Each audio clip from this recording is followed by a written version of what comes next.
जब हालात बुरे हो जाते हैं तो मजबूरी में इंसान कुछ कदम ऐसे उठा लेता है जो उसके ईमान के खिलाफ होता है।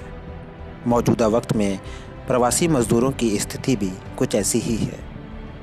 लॉकडाउन में घर जाने की मजबूरी के कारण एक मजबूर मज़दूर को साइकिल चुरानी पड़ी। मज़दूर ने न सिर्फ साइकिल ही चुराई बल्कि साइकिल चुराने के बाद मालिक के लिए एक माफ़ीनामा भी लिखकर छोड़ दिया। माफ़ीनामे में मज़दूर ने अपने चोरी के कारण को भी बताया, लेकिन चोरी तो चोरी ठहरी, फिर चाहे वह मजबूरी में की गई हो या फिर किसी पेशेवर चोर द्वारा की गई हो।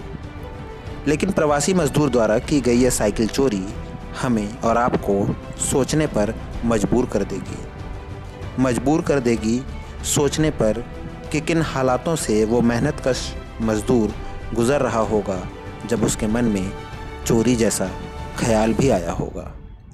मज़दूर ने आखिर साइकिल क्यों चुराई और साइकिल चुराने के बाद मालिक के नाम पत्र क्यों लिखा? ऐसा क्या लिखा उस पत्र में कि जिसे सुनकर मानवीय संवेदनाओं की सारी सतह को कुरेद कर शायद आप उसके हालातों को समझ सकेंगे। सोशल मीडिया पर प्रवासी मज़दूर द्वारा लिखा गया पत्र वायरल हो रहा है। यह घटना राजस्थान की बताई जा रही है।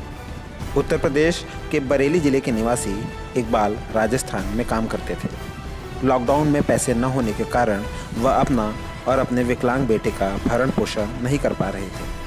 हालात ऐसे हो गए थे कि घर जाना मुश्किल सा लग रहा था और इन्हीं हालातों ने मज़दूर को साइकिल चुराने पर विवश कर दिया। इकबाल नाम के इस प्रवासी मज़दूर ने भरतपुर निवासी साहब सिंह की साइकिल चुरा ली। साहब सिंह को साइकिल चोरी होने के अगले दिन अपने बरामदे में से एक पत्र मिला। पत्र में लिखा था, नमस्ते जी, मैं आपकी साइकिल लेकर जा रहा हूँ। हो सके तो मुझे माफ़ कर देना क्योंकि मेरे पास कोई साधन नहीं है। मेरे पास एक बच्चा है, उसके लिए मुझे ऐसा करना पड़ रहा है क्योंकि वह विकलांग है और चल नहीं सकता। हमें बरेली तक जाना है। आपका मजबूर मज़दूर। इस माफ़ीनामे को पढ़ने के बाद शायद साइकिल मालिक उस मज़दूर के हालातों को समझ पाया होगा। मज़दूरों का दर्द है ही कुछ ऐसा। हालात इंसान से क्या कुछ नहीं करा सकते।